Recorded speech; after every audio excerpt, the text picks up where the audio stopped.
नज़्म का उन्वान है तुम वफा करना। और इसका कॉन्टेक्स्ट ये है कि मैं कुछ अर्से पहले यूके में मुकीम था और वहाँ पर कुछ यंगस्टर से मुलाकात हुई जिनके पास बड़ी बेजारी थी कि लाइफ में कुछ करने को नहीं, उस तरह की उनके व्यूज़ थे।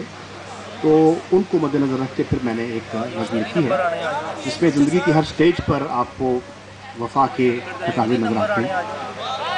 तो नज़्म का उन्वान है तुम वफा करना।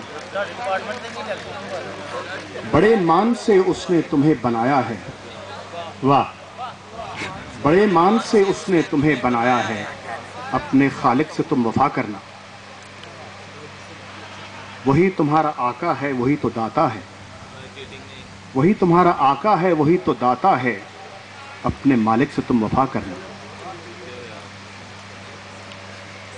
कड़ी धूप में जो तुम्हारा साया है, कड़ी धूप में जो तुम्हारा साया है, अपने वालिद से तुम वफा करना।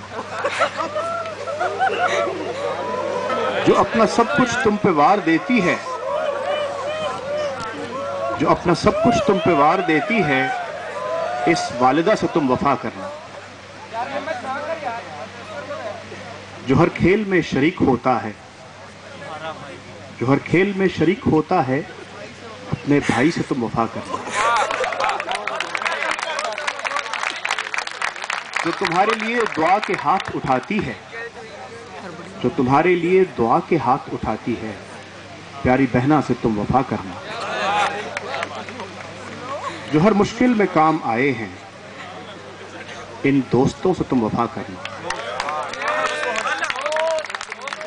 जिसने इल्म व हुनर सिखाए तुमको, जिसने इल्म व हुनर सिखाए तुमको, अपने उस्ताद से तुम वफा करना। जिसने जीवन अपना तुम्हें दे दिया, जिसने जीवन अपना तुम्हें दे दिया, इस साथी से तुम वफा करना। जो तुम्हारे जैसा बनना चाहता है, जो तुम्हारे जैसा बनना चाहता है, अपने बेटे से तुम वफा करना। जो तुम्हारी शफकत की तालिब रहती है, जो तुम्हारी शफकत की तालिब रहती है, अपनी बेटी से तुम वफा करना।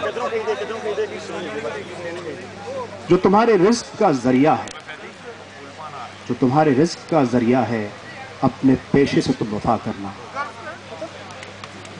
जिसने हर रास्ता तुमको बतला दिया, जिसने हर रास्ता तुमको बतला दिया, अपने दीन से तुम वफा करना। जिसकी मिट्टी में कई बरस खेले, जिसकी मिट्टी में कई बरस खेले, इस वतन से तुम वफा करना। जो तमाम उम्र तुम्हारा बोझ उठाएगा, इस बदन से तुम वफा करना। और आखिरी शेर है कि जिसकी ठंडक में तुम सुकून पाओगे, सज्जाद इस रूह से तुम वफा करना।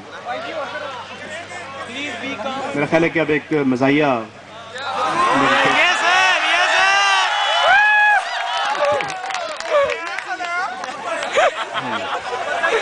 ओके, इस नज़्म का उन्वान है एक प्रोफेसर की खाम ख्याली।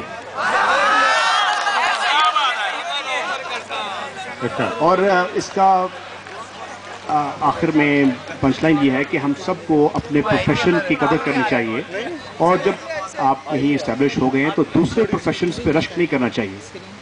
मसलन सिविल के लोग कहते हैं कि आर्मी का प्रोफेशन बड़ा अच्छा है, आर्मी के लोग कहते हैं सिविल के लोग बड़ी मौज में हैं, तो that is not the right way. So इस पर ये नज़्म लिखी गई है। और आखिरी शेर में है कि अपने हुनर की तौकीर करनी चाहिए।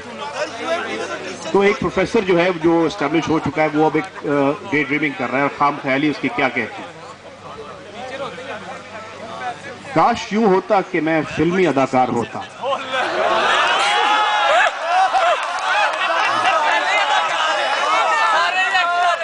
काश यूं होता कि मैं फिल्मी अदाकार होता, आंखों में रोशनी होती, चेहरे पे कुछ निखार होता, बंदा बीमार होता, हसीनाओं से दोस्ती होती, हीरोइन से शनासाई, हसीनाओं से दोस्ती होती, हीरोइन से शनासाई, थोड़ा सा बेवफा होता, कुछ तो गुनाहगार होता, प्रोड्यूसर मेरे पीछे होते, और मैं आगे आगे, प्रोड्यूसर मेरे पीछे होते और मैं आगे आगे, बैंक बैलेंस बढ़ाने में मैं भी समझदार होता।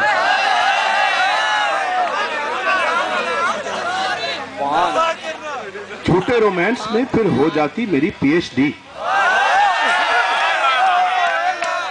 झूठे रोमांस में फिर हो जाती मेरी पीएचडी। हर माह मुझे इश्क का एक नया बुखार होता। फिटनेस मेरा शौक होता और जिम रूटीन, फिटनेस मेरा शौक होता और जिम रूटीन, न अगली सी तोंद होती न गालों पे उभार होता। शाहरुख का स्टाइल होता, सलमान का कैरिज्मा। शाहरुख का स्टाइल होता, सलमान का कैरिज्मा, कुछ ऐसी शोहरत का मैं भी सजावार होता। मोबाइल पर आती कॉल्स रस भरी और दिलचस्प। मोबाइल पर आती कॉल्स रस भरी और दिलचस्प, बेगम को रहती टेंशन, अपन में खुमार होता। अच्छा, ये रैकेल वेल्च और कीरा नाइटले से आप वाकिफ हैं, हॉलीवुड की एक्ट्रेसेस हैं। रैकेल कुछ आहें भरती, कीरा भी याद करती। रैकेल कुछ आहें भरती, कीरा भी याद करती, हॉलीवुड के आइकॉन्स में अपना शुमार होता। दुनियाई फिल्म में कुछ इस तरह चर्चे होते, दुनियाई फिल्म में कुछ इस तरह चर्चे होते, एंजेलिना जो फोन करती ब्रैड बेकरार होता।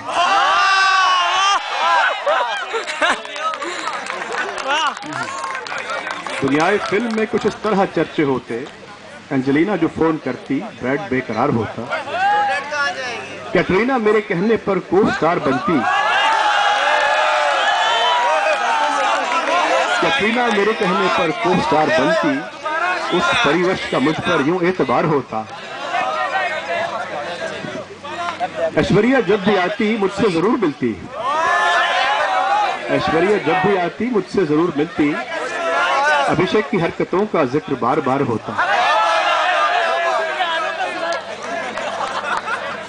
मॉडल्स की महफिलों में मुझको बुलाया जाता, वो सारी मुझ पे मरती, ऐसा किरदार होता। और अब आखिरी शेर जो इसमें मैसेज है, सज्जाद अपने हुनर की है तौकीर तुझ पे लाजिम। सज्जाद अपने हुनर की है तौकीर तुझ पे लाजिम, तू ये भी न बन पाता तो बेरोजगार होता।